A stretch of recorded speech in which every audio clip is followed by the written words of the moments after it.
Welcome to the HR department, your front row seat to conversations about the modern workplace and everything shaping the world of work. Powered by HRKyle Services, your guide through the world of work.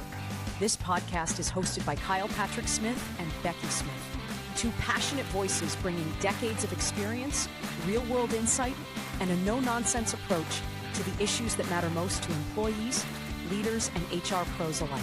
From hiring and culture to leadership and layoffs, nothing's off the table. So clock in, tune up, and get ready. The HR department starts now. Hello, I'm Kyle. And I'm Becki. Welcome to another edition of the HR department. And we've got a jam-packed agenda for you today. And Becki's going to be running the show as she normally does, and I'm going to do my best to follow her lead. Hey, welcome back.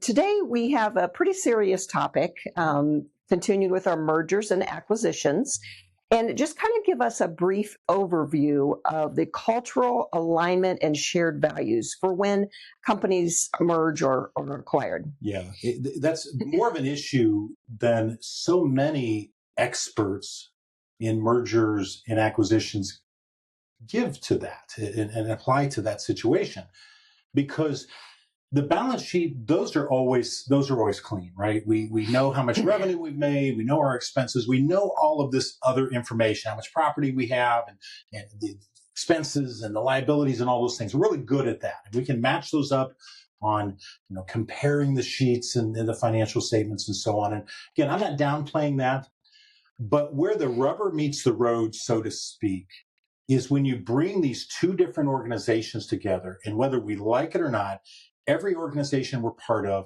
has a culture, or what sometimes you'll hear me use, a personality. Mm-hmm. And you can have two organizations that are in exactly the same segments, doing exactly the same type of things, whether it's a similar or the same service or the similar or same product offering, and they can have very unique personalities based upon a myriad of different factors, not the least of which leadership styles, the geography that they're located in, the language that they speak, either true language, English, French, whatever those languages are, or the language in the organization. What I speak to there is how they talk about certain things, the acronyms that they use, and so on. So there's this whole range of things that represent a company's culture. And again, I've seen it time and again to where they can literally look the same. They can be in that same industry, but when you dig a little bit deeper and you look at their true personalities, there's an awful lot of differences, Becki. Mm-hmm. So how do you suggest preserving the legacies while still building the future together? Well, that's a delicate task, first and foremost. And you can't approach it with the thought of it's a checklist. Okay, we've got our checklist here, and this is what's good, this is what not. You've got to invest the time, and this is where we come in, to understand these organizations and what they're truly about. And the best way to do that is to interject yourself into the organization. See what it looks like working there on a day-to-day, week-to-week, month-to-month basis. And you begin to understand how it is that they work, and in other words, what their culture really looks like. So again, it's not something you can rush. You've got to implant yourself in the organization, and you've got to do it from a third party standpoint. Because that's the other thing I hear. Right. I talk to a leader who says, "Oh, this is what our organizations look like. This is how we do things." And it is amazing to me. I'll leave that conversation, talk to employees in the organization who are doing the work day to day, and they will have a completely different impression of the organization from what that CEO, that president, that GM, that person that's removed from the day to day, what their impression of the organization is. So it's critical that you have a third party objective person come in, talk to people, observe, document what it is they're seeing, and then begin to create that picture that truly is the culture of the organization. And then from there, you have to attribute where that culture comes into play from a success standpoint, because there's certain things that those organizations do that make up their culture that lead to their success. And again, we have to invest the time to understand what that is. And it's not something that you can take for granted to say, it's such a relaxed culture, that's what makes them successful. No, there's a lot more nuance to it than that. It's how they conduct meetings, how they schedule them, how conversations take place. So you're really diving in to say, what actions are happening? that make up their culture, and how do those actions trace back to the success that this organization experiences? And I'm sure you have many examples, but again, my example that I used from last week was when I was in a school district and they closed one of the middle schools, merging two very, very different middle schools, not just the student population, but the teacher population.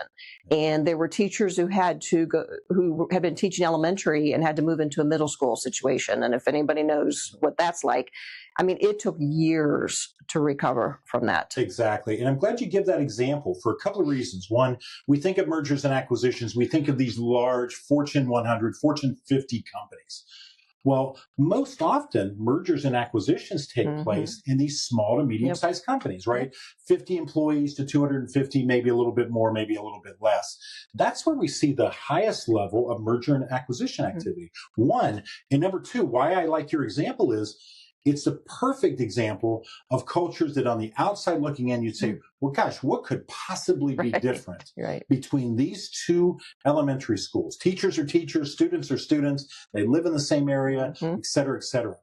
But your example is a prime one to say, no, we cannot take those things for granted. We've got to get into the situation itself, look at how these organizations truly function, understand their culture, or again, like I like to say, understand the personality and how work gets done, and what are those things that are part of that personality that lead to their success. And again, that's why I love that example so much, because it goes counter to what we think about so often. One, it's got to be a large organization. That's all we really care about. And number two, if they're doing the same job and it's the same kind of people, certainly that the cultures will be fine. And then we find time and again, that's not true.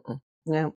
So without giving away all of our secrets, can you give us just kind of create a little plan for a unified vision for both companies?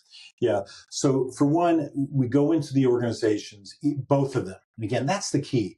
From our standpoint, there's no acquisition. There's no big, small, me, own you. There's none of that. We're approaching this as two equal parties, meaning the company that was acquired, if that's the example, and the company that was the acquirer. We see them as equal. We're going in to understand who are they, what are they about, what do they stand for, how do they get things done, what are ways that we can, like I always like to say, what's some low-hanging fruit, some things that they clearly are aligned on. And we basically, again, like you said, without giving away all our secrets, because this is a patented process that we go through. It's one that comes from years of it. What we do is we come in and we take an inventory of all of those factors that make up that company's culture and or that company's personality. And we look for areas of match, areas of similarity, and obviously areas where there's just not alignment at all. Right. And we begin to place values on each one of those areas relative, again, to how that attributes to their success. And in a nutshell, that's the process that we initially go through when we step in.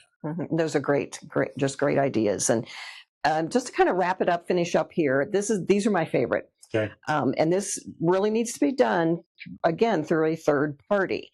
So talk about listening tours and cultural ambassadors. Yeah. So two very unique yet similar tactics that I highly recommend in these situations. One, listening tours. Certainly we hear our leaders going around and doing listening tours, and those can be valuable to a point.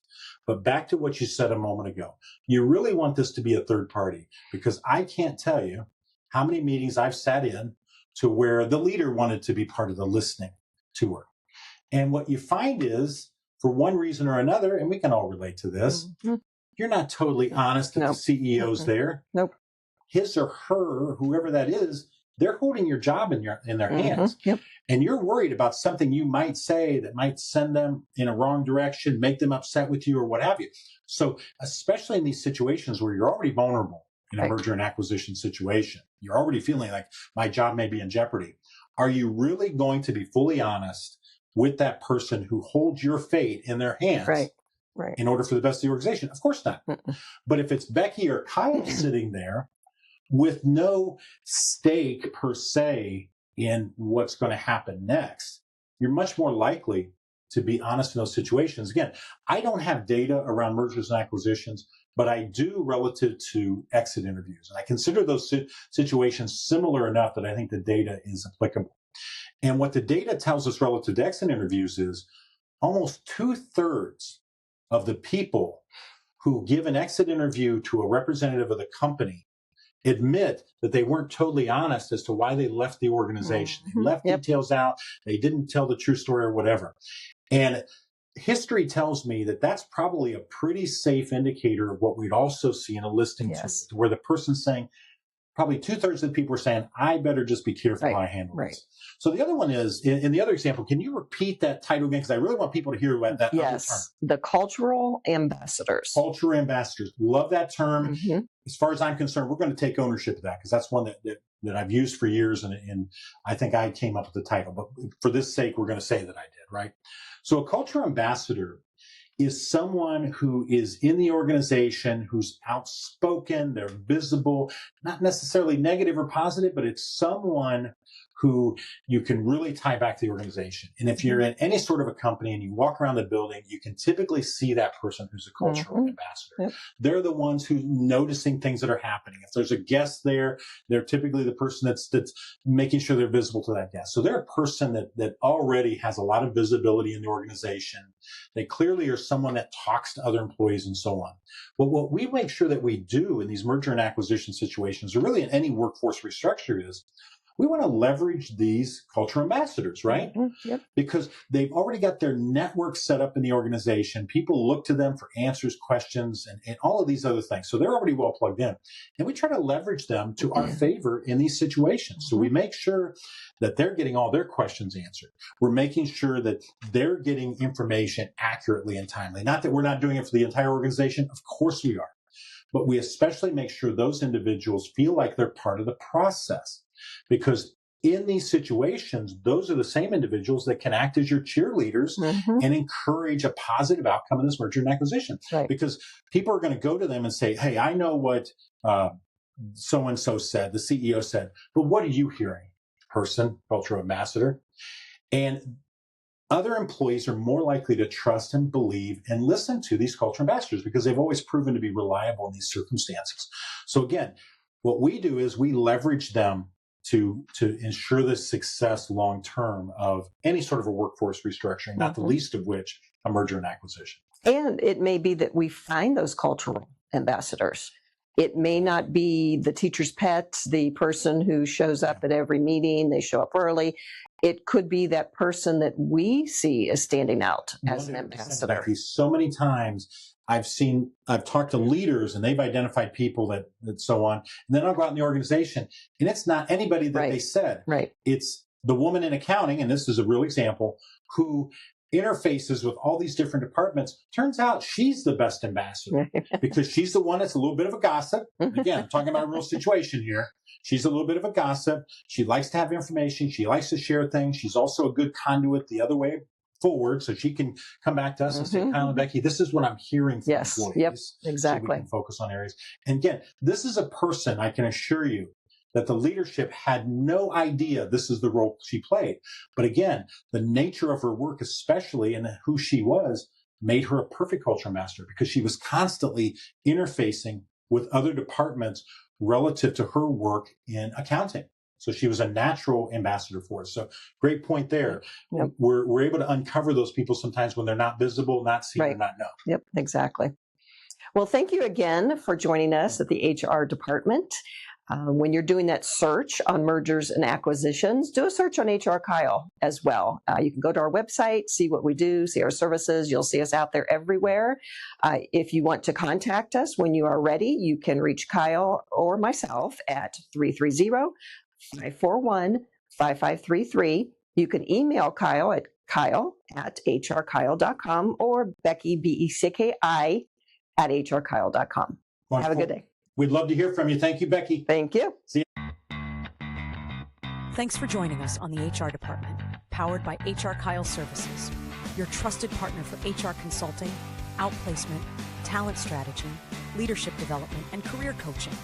If today's conversation got you thinking, we'd love to hear from you.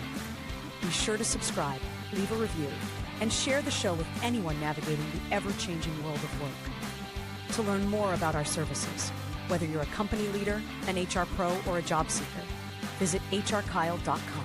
Until next time, keep leading with purpose, hiring with intention, and showing up for your people.